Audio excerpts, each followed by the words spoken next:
and we are now coming to the discussion on the annual report on Turkey. So this is the first of 7 reports on the enlargement countries to be discussed and adopted by AFET in the next few months. In fact, these reports will cover 2 years, namely the 2019 and 2020 Commission progress reports. This is due to the late confirmation of the standing rapporteurs after the European Parliament elections last year, and the fact that the Commission 2020 progress reports were initially supposed to be published already at the beginning of the year. The annual report on Turkey will set out Parliament's overall position on EU-Turkey relations in the context of the enlargement process. It is in its last annual report that was adopted by the plenary in March 2019, Parliament asked for the formal suspension of the accession negotiations with Turkey.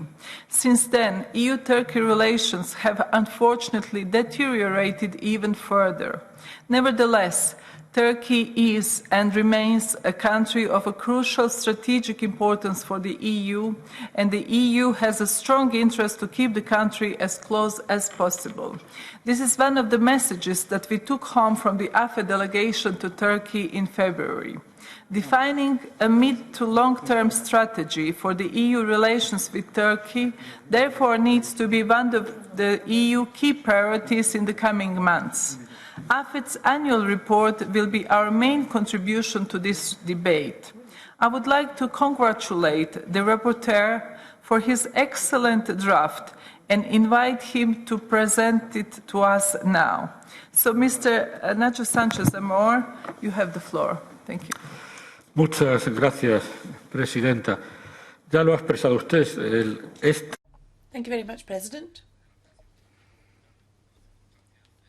Thank you very much. As has been said, the consequences, we have been delayed this. Obviously, now we had a rapporteurship without a rapporteur, but now we have achieved this. Now, I've tried to be as objective as possible, understanding the ambience in the Parliament, and I don't add any personal agenda.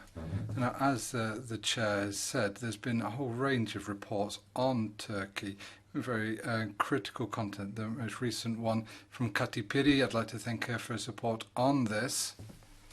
Now, the most recent report asks for a formal suspension of negotiations. Well, what's happened since then, in March the 19th? Well, the situation has continued to deteriorate. I said, for the past 18 months, I've not received any good news on Turkey, and this is the spirit we have in the Parliament. This means that Turkey has repeatedly been put back on the Parliament's agenda. We're not obsessed with Turkey, but there's just time after time, week after week, there's more points that need to be discussed. I think the main challenge for us in foreign policy is Turkey. We have been drawing up resolutions and reports in an uncoordinated manner, but I think really that's where the majority of this comes from. My report also builds on all the debates which have taken place over recent months. This can't just be one more report where we just criticize Turkey again and turn the page. This is the time when we need to reflect on the framework of our relationship with Turkey. We can't describe a relationship with Turkey in just 5 pages. So the shadows and the chair have a longer version of this report, which goes into more detail and explains the context. And hopefully with the shadows we can find a way to work together. Turkey is a candidate country, and if a candidate country means they have to align themselves with EU policies and interests. And what we've seen over the past few years is the exact opposite. Turkey, in freedoms, presidentialism and centralism, nationalism, anti-Europe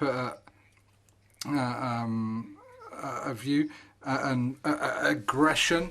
And these are the key points, I think, that we've seen. And this trajectory of conflict against the EU is something which is deliberate. It's not that there's been one point that we disagree on a certain point. This has been a deliberate trend, and it's brought us to this situation now. And now we need to look at if we can continue with the relationship that we have with Turkey for the time now. No European incentive can force Turkey to be a democracy. Turkey needs to decide that if they want it for itself and then maintain its candidacy. But we can't drag Turkey into a democracy. So our draft asks for the formal suspension of the accession process. This is not just a retribution for poor behaviour. We need to sit down and rethink the entirety of our relationship with Turkey. Turkey will always be a neighbour. However, we need to think about whether the framework of relationships that we have with Turkey work or not. Those who are in prison in Turkey for defending their rights are the Democrats. The best way that we can influence on this is via the accession process. Now, even though it isn't working, now if there is no accession process, then we are leaving many people in prison, or many people in society in Turkey without protection. The heart of the problem is this: the rule of law and fundamental rights in Turkey. Now, the report is very critical. It's critical not because we have a prejudice against Turkey, but the information we receive from Turkey is very worrying. You know, we're not just writing this report and being harsh because we want to, but we have to be realistic. Now, this report will either be completely ignored by Turkey or be used to continue building in EU anti-EU rhetoric. And a couple of final points, Chair. The European Parliament cannot abdicate its role as being the guardian of European values. Now, why do I say that? Because other European institutions are saying there's a positive agenda with Turkey, and when the democratic conditionality seems to have disappeared. The Council said that they could of negotiations on the customs unions without any democratic conditionality. Our report says that any type of negotiation along this line needs to have democratic conditionality. But also there's differences between European institutions. We need to have one single policy for our relationships with Turkey. There can't be a transactional relationship in the Council, for example, and we in the Parliament doing as we rightly are doing, that Turkey needs to align itself with the principles and values that we have. So as I was saying, this is a critical report. The Council is relating with Turkey as though it weren't a candidate country, and the Parliament is doing it as though it is only a candidate country. And this is creating problems, and it's mentioned this. And now it's a very frank report. To thank you for Inde for being here, and thank you to the shadows as well. And I'd just say once again, I'm available to work with all the shadows so that we can do what we need to do, which is to ask the EU, the entirety of the EU, to rethink and really reflect on the framework of our relationships with Turkey. Now we are passing the floor to Shadow Rapporteur for Renew, Madame Hilde Wotmans. Thank you. Well, thank you very much. And dear colleagues, the Renew Europe group would really like to thank the rapporteur for this very balanced draft report. I think you really did a very, very good job. I think the President also said it already. I can only follow her. This report, like we all know, will represent the official European Parliament's position on the EU accession negotiation with Turkey, and therefore is very important for Europe, very important for Turkey also. And it's followed closely by the ambassador, by the citizens, but also by the European citizens. We must admit it. I think our rapporteur succeeded in being firm as regards Turkey's actions while not closing all the doors. Renew Europe supports this. we support an approach that takes into account that Turkey is a strategic partner of the EU, a big neighbor, and an important ally with NATO, with which we want a good relationship. But, at the same time, does not close its eyes for the developments that happened over the past years when it comes to democracy, rule of law, and fundamental rights within Turkey and Turkey's confrontational foreign policy. An approach that sends a clear signal that this Turkey cannot join Europe. I strongly believe that we should ask ourselves the question, I really mean that, ask ourselves the question whether the current framework is the best framework for our relations with Turkey. Our group will probably therefore table an amendment to paragraph 5 on the suspension of the accession negotiation. We also will table some amendments on paragraph 29 on the Turkish military intervention in Syria and on paragraph 32 which calls for a review of the EU's relations with Turkey. I think here we should underline that the EU should not confuse the Turkish government with the Turkish people, and that we will remain committed to supporting the Turkish civil society. We will also table some new paragraphs on the wider EU-Turkey relations and Turkish foreign policy, for example, on the role of Turkey within NATO and on the way Erdogan blackmailed the EU by threatening to open the gates to Europe, and on Turkey's role in Nagorno-Karabakh. Colleagues, this report should send a clear political message to Turkey, that yes, we want a close relationship, but that it takes two to tango. Mr. Erdogan's threats and actions do come with a price, but it should not be to determine the Turkish people. Let's make work of it, and I look forward to working together to make this report a good report for Europe and for Turkey. Thank you very much. Thank you, Madam Votmans. Now I'm passing the floor to ID Group, to Monsieur Thierry Mariani for 3 minutes. Thank you.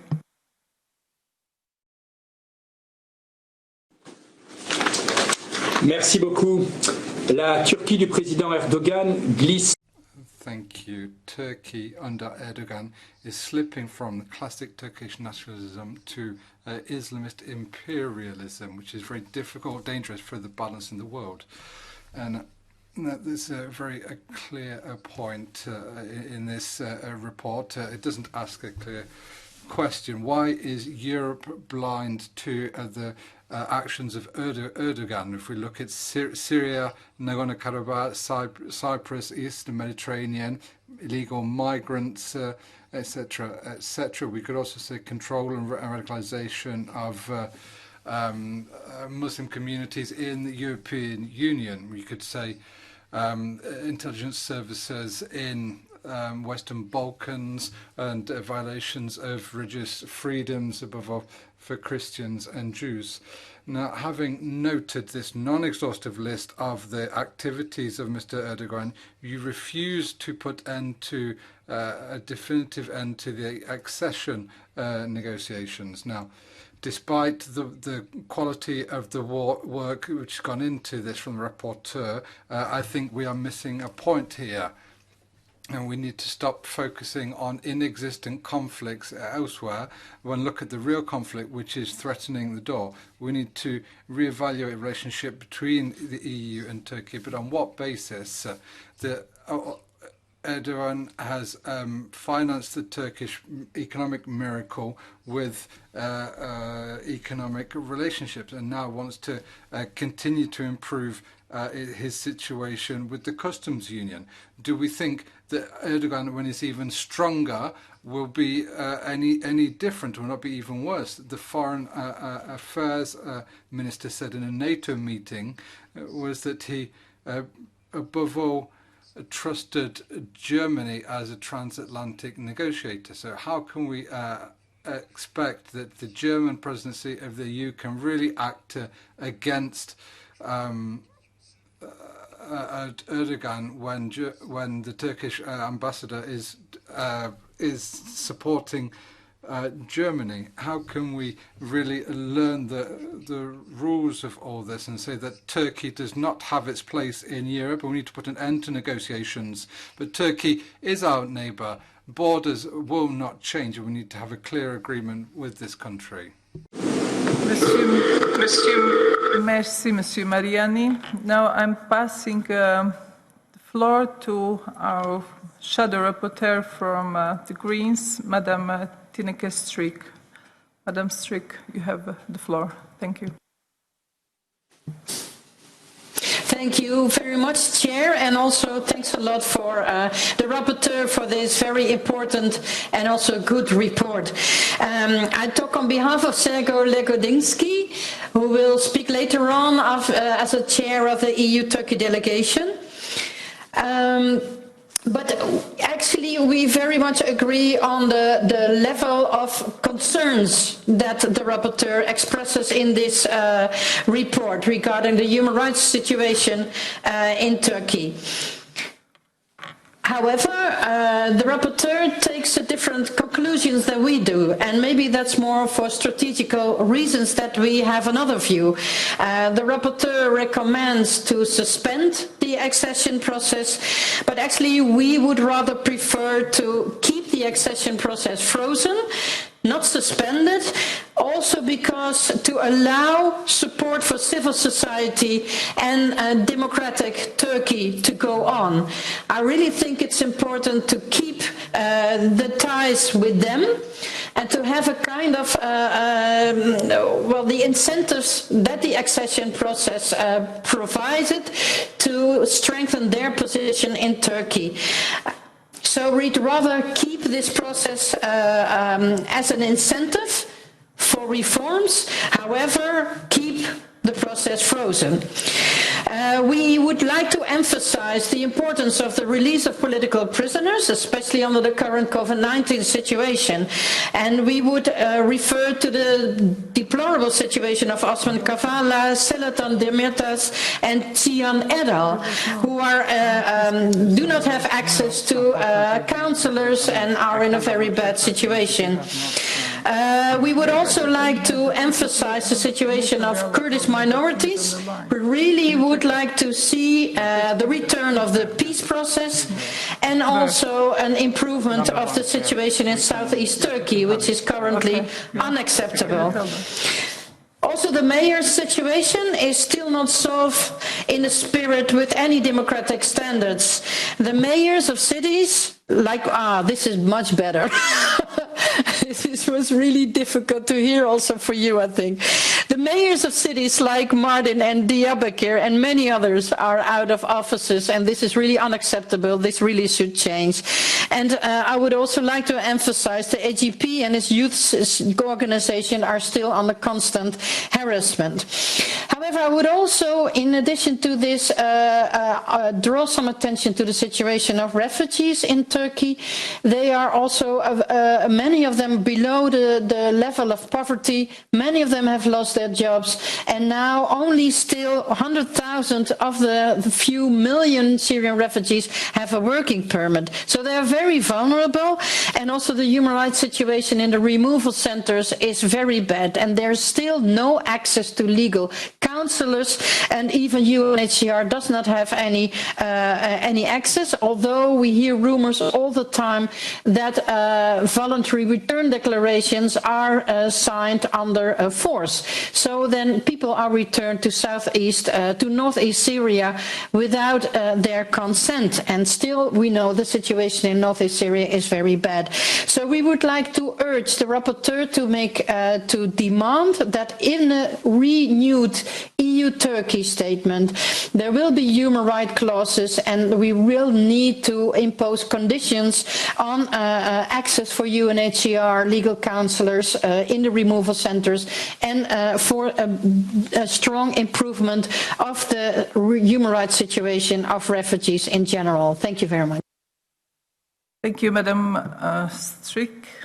And now I was informed that the problems with connections with our rapporteur from the largest EPP group are resolved, and we have Chris Peters on the line from the EPP as a shadow rapporteur. Thank you.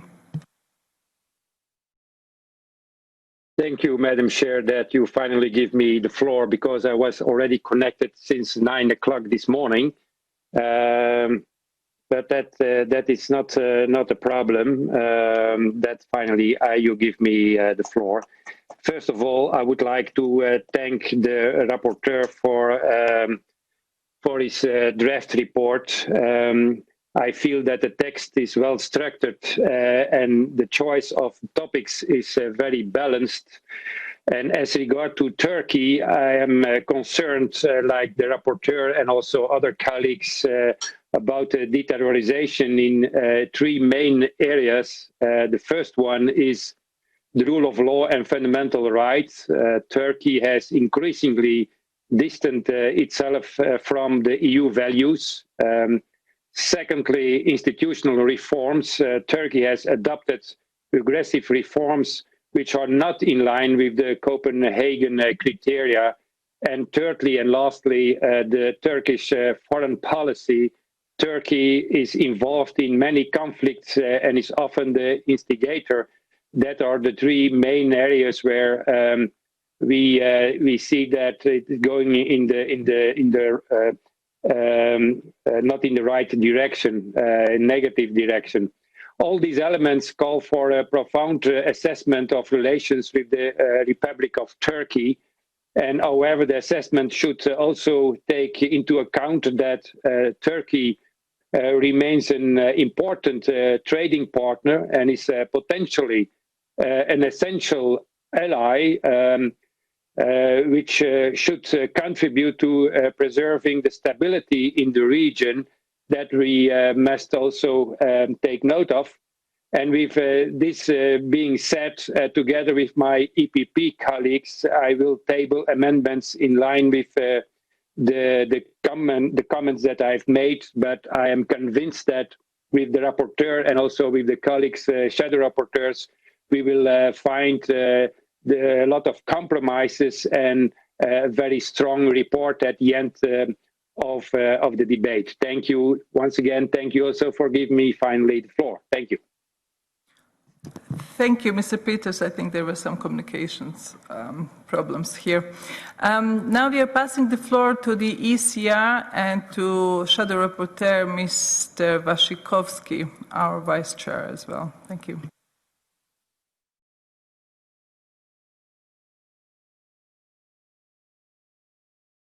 Sir, we cannot hear you, so I'm going to refresh your internet page remotely.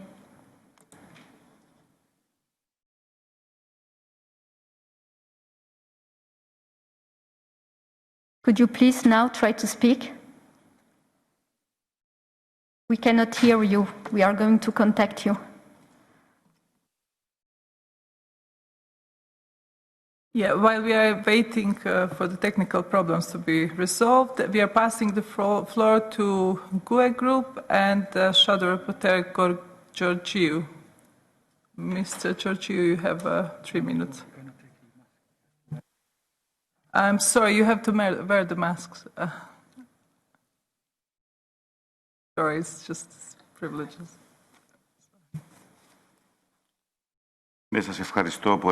Yes, thank you. I would like to thank our rapporteur, Mr. Amor, for this very balanced report. In our opinion, I would also like to thank the shadow rapporteurs for their contribution in preparing the report. As the shadow rapporteur for GUE, I would look forward to cooperating closely with the rapporteur and the other colleagues so that we can end up with a report that will reflect reality. And unfortunately, reality is not good. I am a member of AKEL, of the left-wing party of Cyprus, and despite the problems of the numerous problems that Turkey has created in my country, we are trying to have a constructive engagement, a constructive approach towards Turkey. We are trying to have a relationship with Turkey that would recognize its size and importance in the region, that would be based on international law and would lead to agreements on exclusive economic zones and its responsibilities in the region. Despite the fact that in October the European Council presented Turkey with a positive, forward-looking agenda, Turkey declined to engage. And now Turkey is expanding its dangerous foreign policy even to faraway regions such as Nagorno-Karabakh. Turkey is currently destabilizing the region. I understand that there are many obstacles, dear Rapporteur, in finding a common position and finding a position that would be shared between the European Council and the Parliament, between all the institutions of the European Union. We understand and we know what these obstacles are and where they're coming from. They are coming from the sales of arms to Turkey, and they're coming from immigration from Turkey to specific European states. But we need to be careful. I would dare to make an analogy with history. We have seen where appeasement leads to in the 30s. So we need to have a very clear stance towards Turkey. We have to be clear in our demands, in our in the framework that we are presenting this country with, and our expectations. I will try to work together with the rapporteur and the other colleagues so that all these expectations and obligations that Turkey has undertaken are clearly stated. It is precisely because of Turkey's refusal to undertake its responsibilities and undertake its obligations. It is because of this refusal that we are not advancing in the accession process.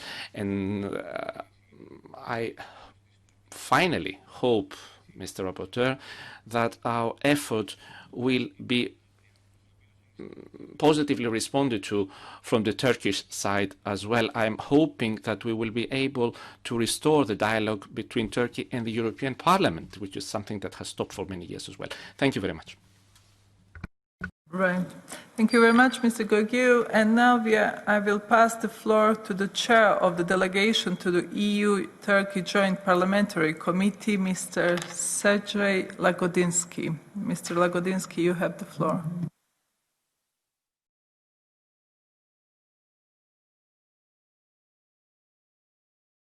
Thank you, Chair, and it's great to see so many faces again.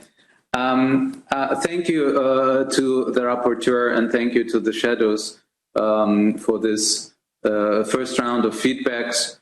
I'm looking forward to continuing our discussion about the report. I found this report a solid basis for further discussions and a good balance. A balance between what is necessary to be said and to be done on the one hand, and the use of opportunities that we should still have and should still use in a relationship. What this report is not, it is not a basis for reopening or opening of cultural and culture wars. And on that point, some criticism that I hear from certain colleagues, like from our ID group. Today it was a balanced reasons and balanced issues, but on other days it is clearly a cultural war that is trying to be launched there. And I think we should all try not to play this game. I think it is important not to penalize civil society and democratic and diverse population of Turkey. And I think the balance in this report is trying to do exactly that.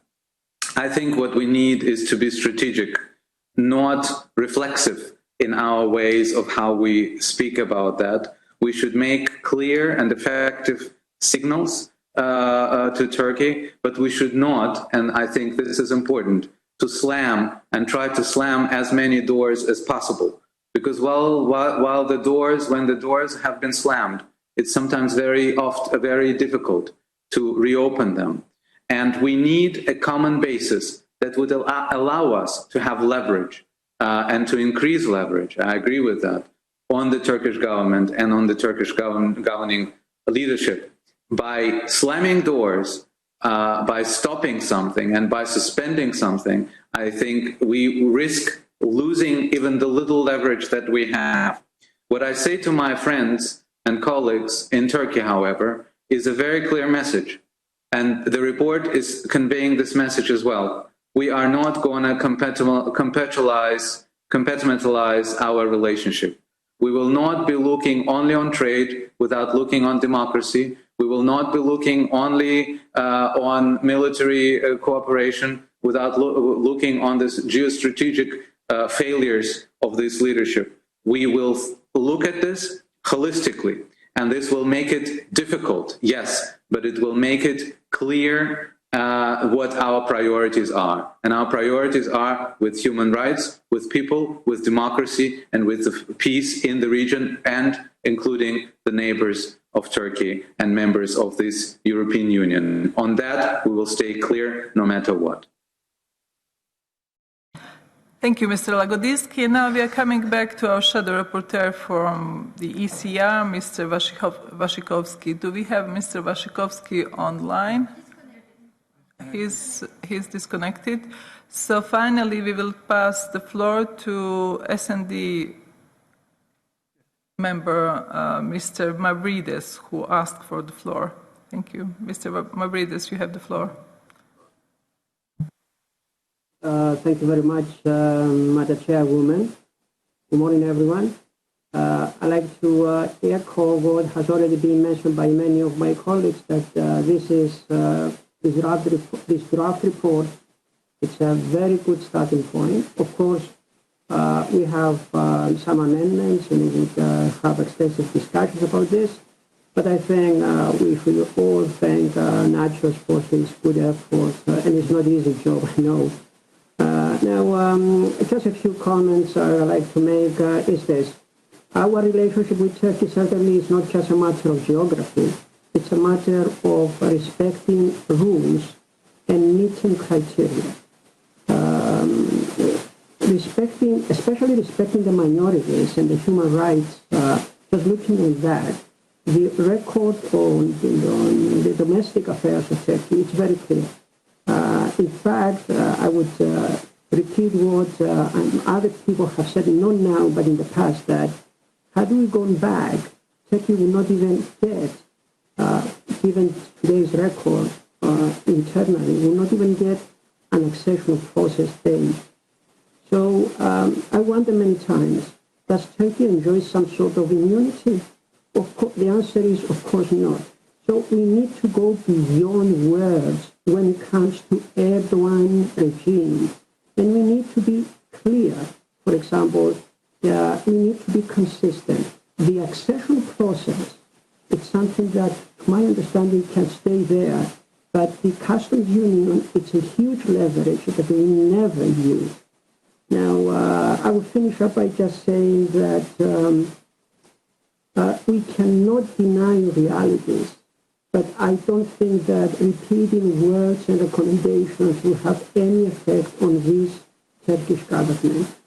We need to use our own leverage, and one of them, which can be very powerful, is economic leverage. Thank you for allowing me to speak, and look forward in the future for further discussion. Thank you very much. And now, finally, we are trying to connect Mr. Waszykowski. Do we have a connection with Mr. Waszykowski?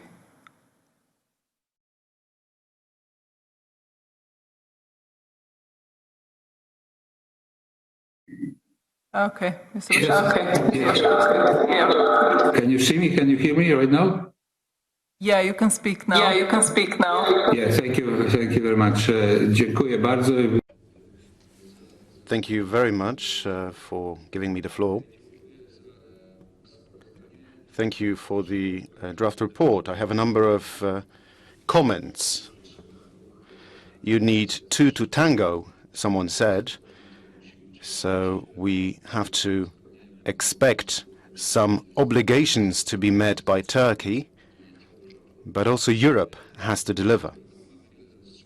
We have many reservations on the situation in Turkey, the internal policy in Turkey. But we in the European Union should not push Turkey away by multiplying conditions or delaying talks on accession. Accession talks with Turkey and the Balkan states should be based on existing treaties and the Copenhagen criteria. We hear for months, we've been hearing for months or years that the rule of law is a critical condition. Where is the definition formulated? Where do you have a model for the rule of law in the EU? In every member state of the European Union, there is a different model for the rule of law. Which model, therefore, do we want to propose to Turkey? Is it the Spanish model and the Spanish model of solving the Catalonia issue, or the French model and the French model of solving the issue of internal unrest and the Yellow Vest movement? We have to be honest in our accession talks, remembering, of course, about certain problems that Turkey has. I also have reservations to the behavior of Turkish stance in the foreign policy in the region. But where is the presence of the EU to help addressing the problems in the region? How did we address the Russian-Ukrainian conflict? What have we done with regard to the Caucasus conflicts? What have we done in Syria, in Libya? How are we doing in the Middle Eastern Quartet? It's a result of the US strategy, not our strategy from Madame Mogherini. We have to be frank. We have left Turkey to its own devices in the region. So let's not be surprised that Turkey is trying to resolve the issues by itself. Over 20 EU member states belong to NATO. Turkey is our ally and an important partner.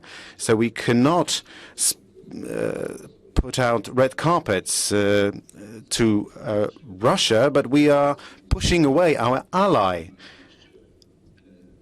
from NATO and our ally that we are talking to as the EU. We should not sever the connection and our talks on membership with Turkey. It's the last tool that we have to bring Turkey closer in terms of our cooperation. We should expand our contacts with Turkey rather than sever them. Thank you very much. Thank you, Mr. Waszykowski. And now I will give the floor to Madame Miriam Ferran, Director for Strategy and Turkey from DG NEAR. I hope that we have Madame Ferran online. Thank you. Thank you. Good morning and thank you, Chair. Is the connection functioning? Thank you very much for inviting us today, and I would like, on behalf of the Commission, to also welcome the rapporteur's effort to capture the main challenges in EU-Turkey relations, and as we can see, there are many, in a very well-balanced and calibrated way. We in the Commission also share most of the concerns, but not to say all, that have been expressed in the report and discussed today, and these are equally reflected in our own enlargement report of this year. We have been calling on Turkey to reverse the trend of distancing itself from EU values. We share all the concerns in terms of fundamental rights, freedom of expression, rule of law, and the absence of check and balances stemming from the new presidential regime. And over the past years, as you can have seen in our reports, those concerns are repeated in a stronger and stronger manner. We are also extremely concerned by the state of the Turkish economy. And in this respect, we take note of your recommendation regarding the modernization of the customs union. But however, looking at the big picture, as this has also been highlighted by many speakers, we still see, and the EU leaders have repeatedly insisted on the essential EU strategic interests in cooperation with Turkey. But of course, for this, we have an interest in a mutually beneficial relationship with a Turkey that would remain a key partner. And in this respect, I would like to highlight one specific recommendation of the report, which we very much appreciate, which is the call for sustained support to the Syrian refugees in Turkey. As you know, we are implementing the facility for refugees in Turkey, which has benefited from 6 billion euros and is providing really effective results on the ground. But we are also very much worried that the needs of the refugee will not stop with the end of the facility. So we very much appreciate this call for further support.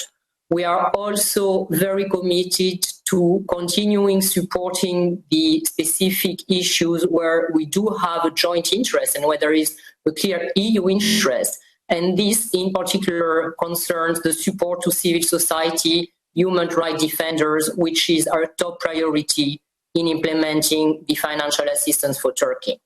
In this respect, I would like to highlight a concern to you, and that deals with the very severe cuts which have been implemented to EU financial support over the last 3 years. And just want to mention that we are really now at the bare minimum of what we consider necessary to support the civil society and the pro-European actors in Turkey. So just a concern from our side that further cuts would really deprive us from any means to supporting part of the Turkish society which looks towards Europe for support. That said, there are also many other challenges, and I'm sure the External Action Service will mention those in the foreign relations field, where we express equal concerns as those reflected in the report. But to conclude, I would really mention that we see a keen interest in reviewing the state of EU relations with Turkey in a global and comprehensive, unified manner. And we do expect that our European leaders will engage into this reflection already next week at the next European Council. Thank you very much. Thank you very much, Madam Ferran. And finally, I would like to welcome Madam Angelina Einhorst, who is here with us to give us her view from the, as the Managing Director for Western Europe, Western Balkans, Turkey and United Kingdom from the External Action Service. Thank you very much. Thank you very much, Madam Chair. Honourable members, I'm really glad to be here indeed amongst you.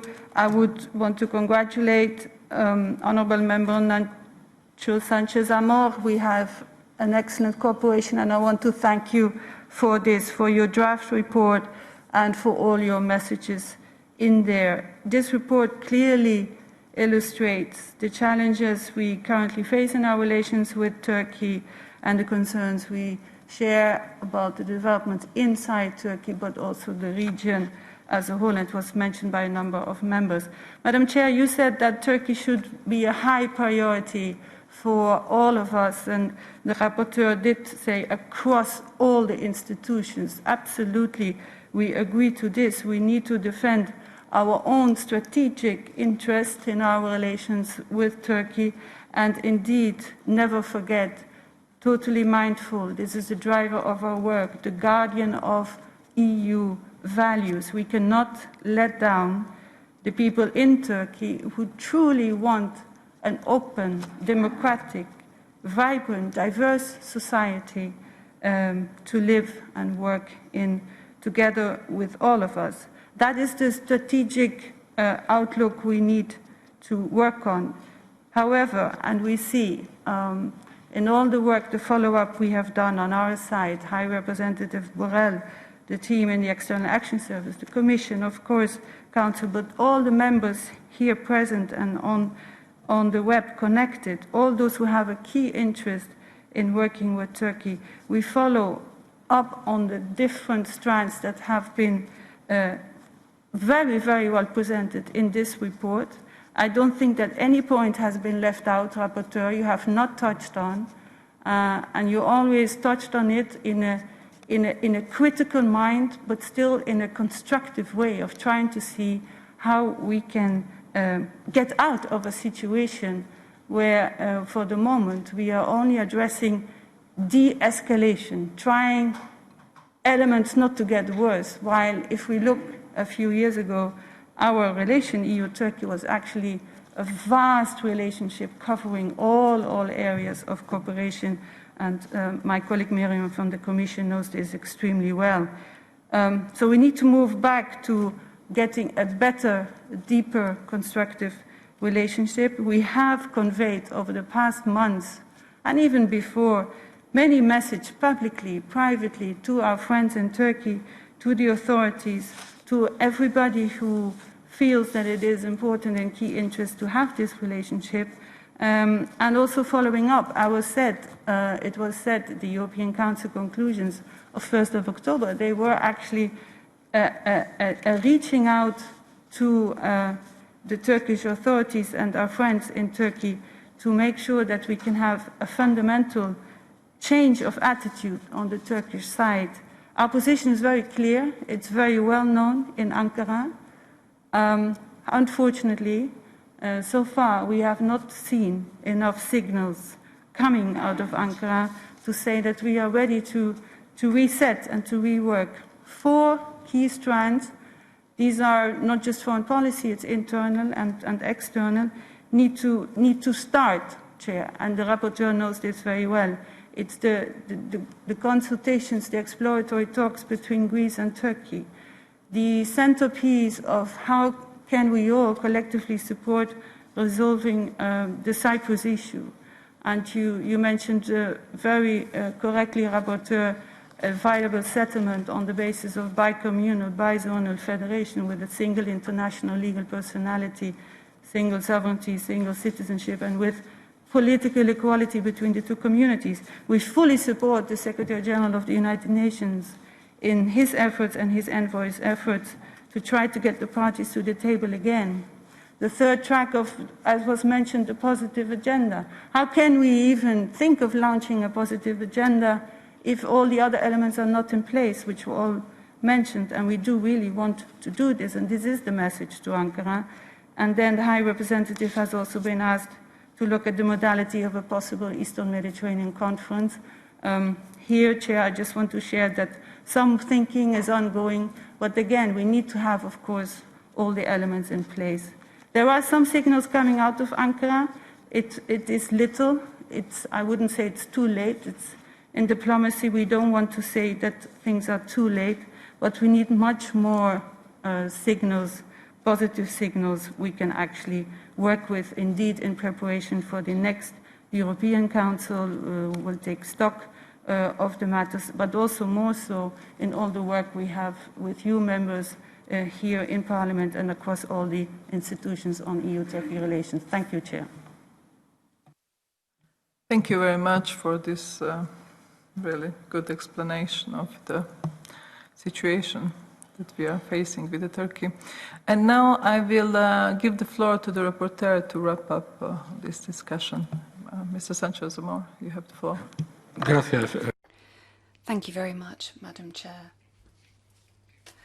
First of all, thank you very much for the constructive tone of the shadow rapporteurs and other colleagues. I just wanted to mention a practical issue. Parliament's rules mean that the draft report has to be a maximum of 5 pages long. It's absolutely impossible to cover and encompass the complexity of relations with Turkey in 5 pages. So we have got a longer version, which the shadows have seen, and this develops certain issues such as migration, Kurdish rights, the use of migration at the Greek border, Cyprus, LGBT. So many of the issues which weren't included in the short version are included in the extended version, and that includes the situation of lawyers, the threat of the death penalty,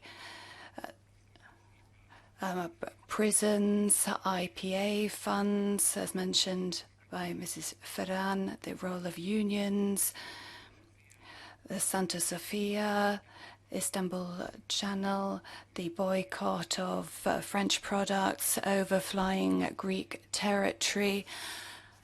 So all these issues simply didn't fit into the short version. In the longer version shared with shadows, these issues are covered. Now, many colleagues said it takes 2 to tango. I think we need to be very clear, because sometimes we start talking about Turkey, saying we're at the worst, lowest point in our relations for years, but we don't draw an obvious conclusion. Who takes responsibility for the situation being as it is? And I would say that it's due to the lack of political will in Turkey to implement the reforms required. The process is not advancing, and that's not due to the laziness of the EU or our lack of will. It's because the framework is that Turkey has to comply with various benchmarks and isn't doing that. So we draw the conclusion the process isn't working, but that's not our fault. To Mr. Vasikovsky, I would say we need sincerity on both sides. Sincerity on our side, and as the extended report says, we've offered Turkey the possibility of being a candidate country, and it may be that if a lot of reforms will be complied with, we're not talking about a political, cultural veto. We're saying if you comply, then you're a candidate. And Turkey cannot just make a few small gestures when a European Council is coming up where sanctions might be on the agenda. Now, the vessels in Cypriot waters, now the idea of these ships going backwards and forwards, repairs and so on. Now all this movement takes place when there's a European Council in the offing. That's not acceptable. So we have to think about the suspension or freezing of the accession negotiations. I know we talk a lot about this. I'm glad about what was said this morning, and I will conclude by saying, Madam Chair, we're looking at the EU's negotiations with Turkey, not a person, but with Turkey. We're looking at the future, not just at the present. It may be that the image of Turkey for the European public is of one person, Erdogan. Turkey is an enormous country. It's a very rich and diverse country. So it's not a question of just dealing with those currently in government. So thank you very much to all the speakers. Mr. Sanchez-Amor, you were very clear. And now we are having in front of us the deadline for the amendments, and that is the 4th of December till 11 a.m. to make this report final and a big decision as well. Thank you very much, and I now pronounce this session closed.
Right.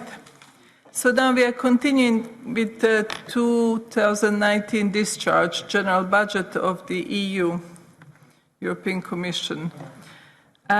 So we now proceed to our discussion on the AFET opinions of the discharge of the Commission and the European External Action Service for the financial year 2019. Taking into consideration the time constraint, we will discuss these two items together. As a part of the budgetary discharge procedure, our committee has a duty to scrutinize how European money is spent.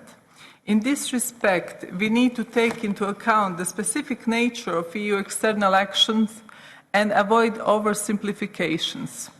I am therefore glad that our rapporteur, Mr. Androulakis, takes a balanced approach, and while pointing to some important matters of concern, he also underlines well the context and the role of the institutions in the management of the EU resources.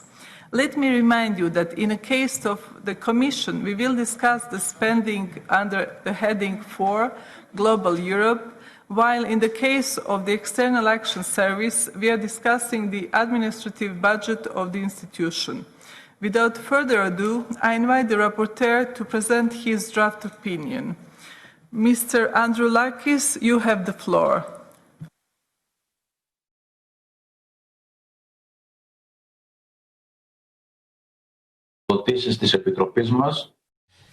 Thank you very much. This is the discharge procedure for 2019. On the External Action Service of the European Commission, let me start from this issue. Unfortunately, like in 2018, the Court of Auditors was unable to calculate the error rate. It is something that needs to be addressed. The Court of Auditors needs to be given access to all the documents and information necessary for it to do its job. And this is why we are reaffirming and reiterating that all the recommendations of the Court of Auditors need to be implemented. We are also reminding that all external aid should be included in the budget of the European Union, which will enable the European Parliament to exercise its parliamentary duties and its parliamentary control on these funds, including its through the discharge procedure. We have unfortunately seen many cases, many projects in which the funds used for humanitarian action and human rights action, despite these funds being used, the projects were not implemented, and especially in countries in Africa. And we deplore that. We also deplore the fact that despite our resolution from 2019 stating that all funds for the aid to Turkey should be suspended for the exception of funds for the civil society and human rights defenders, despite the fact the European Commission funded the purchase or by the Turkish government of 4 ships, 4 vessels. I would like to remind you that these vessels have been used in actions against Greek vessels. So I would like to reiterate that the European Commission is not alone, is not able to decide on its own how to use the EU taxpayers' money. Now, it is unfortunate that we still have to have the discussion about increasing the staffing levels of the European External Action Service. We know that there is an ongoing competition, but I hope that we will not have to go back to this issue next year. We also understand that there needs to be a better staffing of the higher levels of the EAS, and we also need to show preference for EU member state citizens for the higher levels of the EEAS, and also compared to diplomats from the member states. We also need more transparency when it comes to external contractors, especially when there are concerns related to conflicts of interest. Thank you very much. Mermakis, and now I will pass the floor. Sorry, Mr. Androulakis, and now I will pass the floor for the shadow rapporteur from the EPP group, Mr. Mermakis. Thank you. So thank you very much, Madam Chair. I will also address both these points of the agenda, both these discharge procedures. I would like to thank, first of all, and congratulate our rapporteur, Mr. Nikos Androulakis, for his work.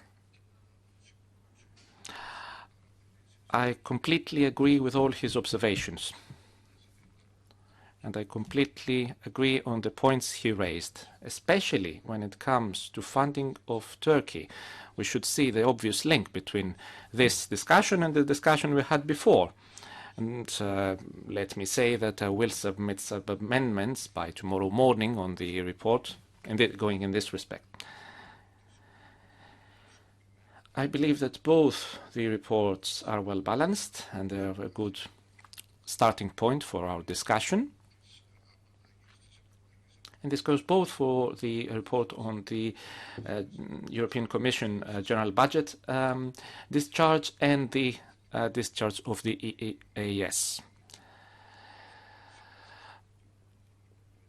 The European Commission needs to implement the recommendations of the European Court of Auditors. I welcome the fact that those that were set out in 2016 have been implemented.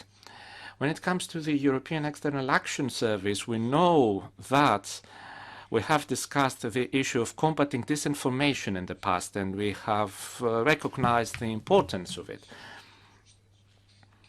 And many different views have been expressed. I think we all agree that the issue of disinformation is critical nowadays, so we have to find ways to tackle disinformation.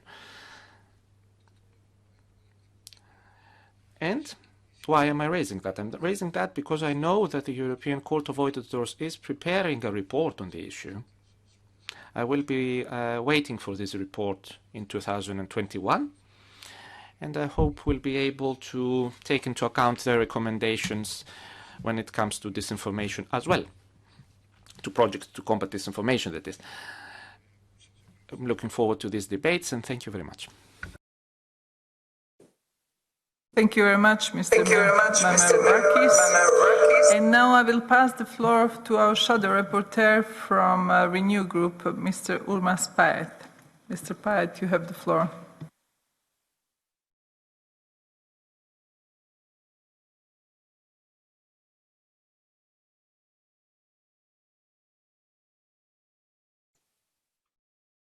Hello and good morning, dear colleagues.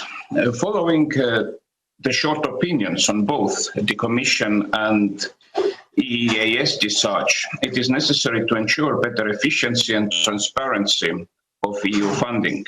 I would like to highlight the importance of our near neighbourhood. Many changes are taking place with our eastern neighbours and partners. Maintaining the transparency and accountability in the European Union funding to our partner countries is very important. For example, present regime of Belarus cannot be funded as long as Lukashenko is still there. Following my first point, in the light of complicated situations in some Eastern Partnership or Eastern Neighbourhood countries like Belarus, there is a high need to fighting propaganda and to expose disinformation. Therefore, it is important to provide also necessary financial and personnel resources for the EEAS Strategic Communication Task Force. As the EEAS carries a vital role to ensure the coherence of EU's foreign policy, there is also a need to provide necessary resources for a successful implementation of an efficient EU security and defence policy. And finally, I would also like to emphasize the growing importance of the EU Arctic policy and the need to strengthen EU's credibility among partners by ensuring the stability in the Arctic region. So looking ahead, the new NDICI instrument has great potential and needs to focus on the Arctic region more. Thank you. Thank you, Mr. Paet. And now we will go to ID Group, and the shadow for ID is Monsieur Thierry Mariani. Monsieur Mariani, vous avez la parole.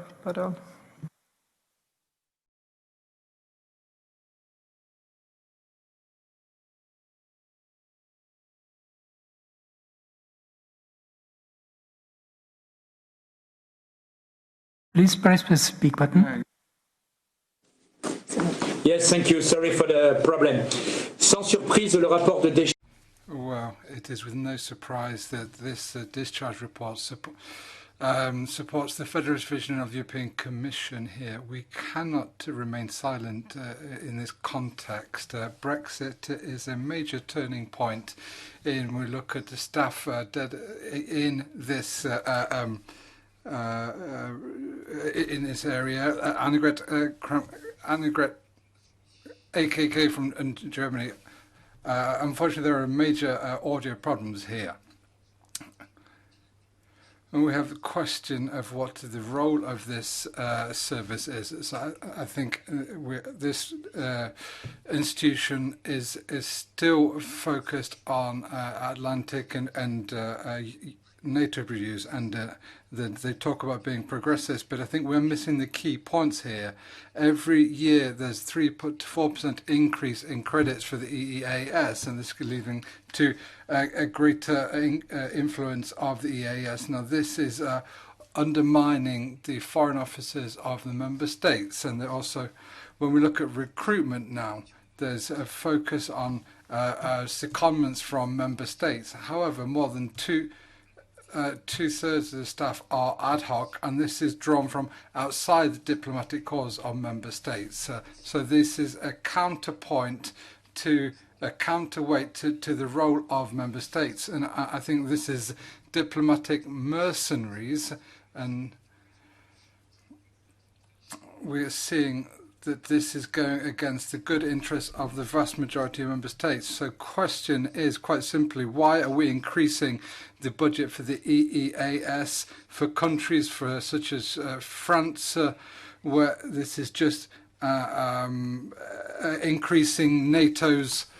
And now we are going to the Green Group, and I will give the floor to the shadow for the Greens, Mr. Ernest Urtasun. Mr. Urtasun, you have the floor.